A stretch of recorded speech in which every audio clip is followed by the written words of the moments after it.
Head of State President Donald Ramotar was warmly welcomed when he arrived in India for an official state visit on January 6, 2015. Accompanied by Housing and Acting Tourism Minister Irfan Ali, Chief Diplomat Elizabeth Harper, and several other officials, the President met with India's Prime Minister Narendra Modi and several other top Indian officials. President Ramotar was the chief guest at the annual Pravasi Bharatiya Divas meeting in India. The meeting, which according to reports was attended by over 3,000 special invitees, brought together peoples of Indian origin as well as members of the Indian diaspora.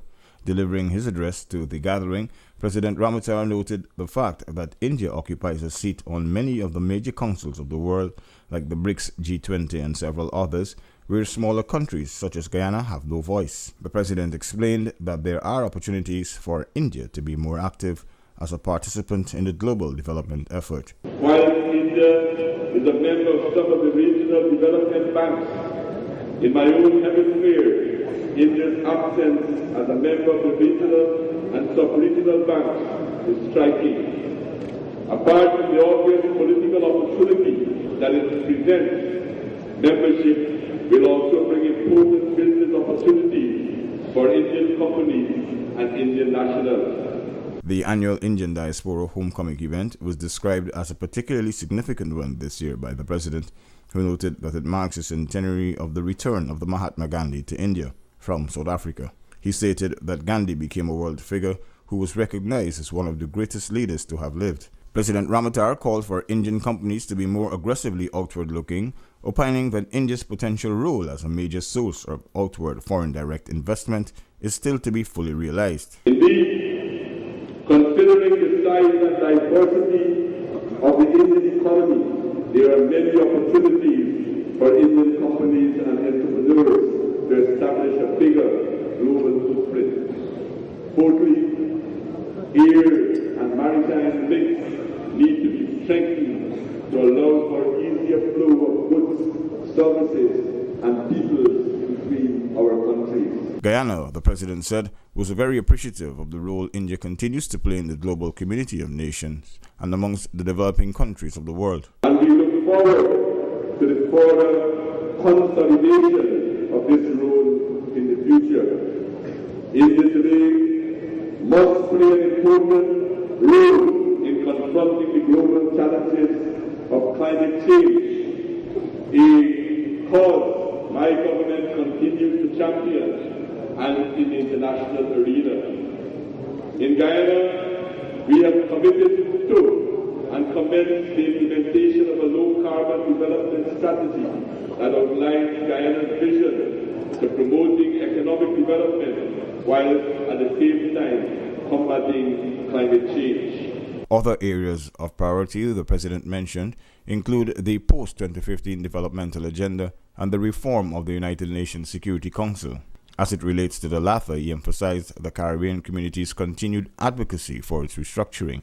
The Guyana government's support for India's candidature for a permanent seat on an expanded Security Council was also reiterated by the Guyanese head of state. Allow me to extend my gratitude to you, Honorable Prime Minister, and to the Minister of External Affairs and Overseas Indian Affairs for your kind invitation, and to the Chief Minister and the people of Gujarat for the warm welcome my delegation has received. I wish also to congratulate the organizers for the excellent arrangements made and for the commitment to the preservation of an important celebration to recognize the contributions of Indians overseas and the peoples of Indian origin to global development and for world peace. The event saw the Guyanese head of state being presented with the Pravasi Bharatiya Samman Award, the highest honor conferred on overseas East Indians and the people of Indian origin. The President received the award for his immense contribution to the field of public service and for fostering ties between India and Guyana. The event is celebrated over 3 days from January 7 to the 9th and is organized by the Ministry of Overseas Indian Affairs and supported by the Federation of Indian Chambers of Commerce and Industry, the FICCI. the Confederation of Indian Industry, the CII, and the Ministry of Development of Northeastern Region of India. Later on, the president held high-level discussions with India's Prime Minister Narendra Modi and several of his officials.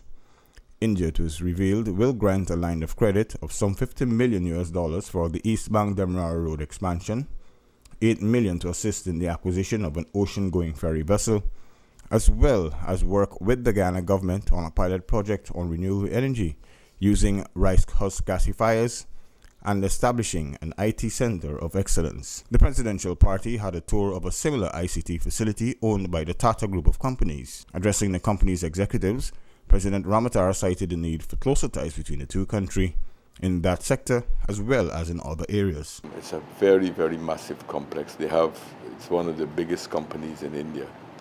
It's growing in South America, has interest in Brazil, in Ecuador, in different places and in South America. It is really truly an international company and extremely impressive. And we at the stage of development where we are at, I think that we can learn a lot and we can gain a lot from our cooperation with the Tata Group in the ICT field.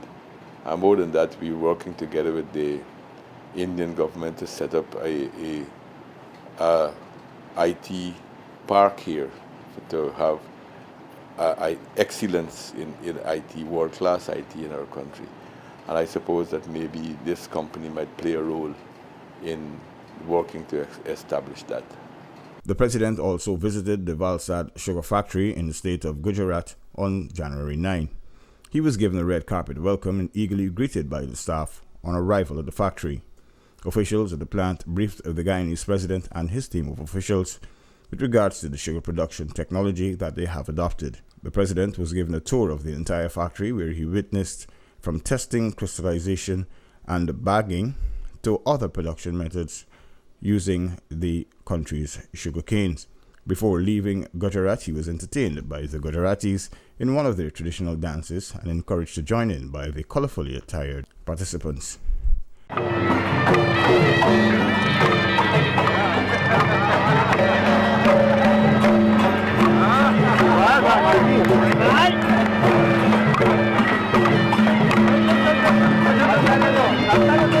The presidential entourage later visited the Sabarmati or Mahatma Gandhi Ashram and Museum in Ahmedabad, India, celebrating the life and achievements of the late Mahatma Gandhi, where several artifacts and historic documents from the period covering the father of India's independence movement were stored.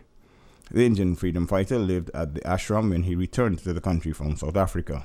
Even the chakra used by Gandhi to spin khadi or cotton and the writing table he used for doing his letters were among some of the priceless items kept. Mahatma Gandhi lived at the ashram for about 12 years with his wife Kastura Gandhi. It's an experience to be here, to be at the same place where the Mahatma lived and worked for an important part of his life, where he was at the time when he was leading one of the most important struggles against colonialism in our world today. So I really feel a sense of history being here today to be in the same place that he was in, and also to remember, to reminisce on the impact he had on the struggle against colonialism in our world as a whole, not only in India, but in the world as a whole, and in the impact he had in our own country, not the impact that the independence struggle in India had on our country as well. It was very, very important that led us to our independence in 1966. President Ramotar, on his return to Guyana, described the visit as a very successful one. India, as you know, is growing in importance in international affairs right now. It is part of the BRICS, the new organization set up with Brazil, Russia, India, China, South Africa.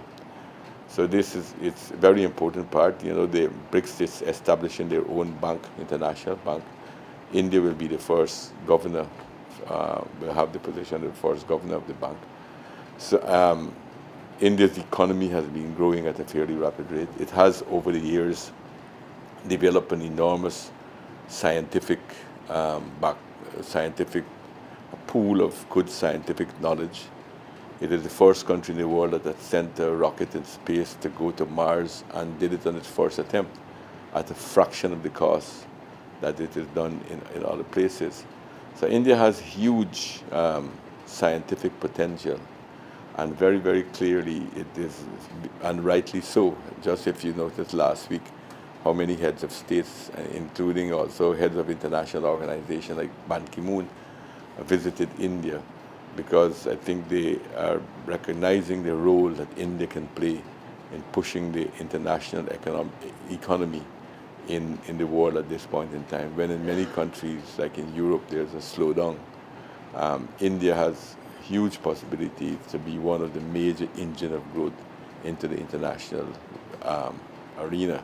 And that is why I think relationship with India will be beneficial to both our countries.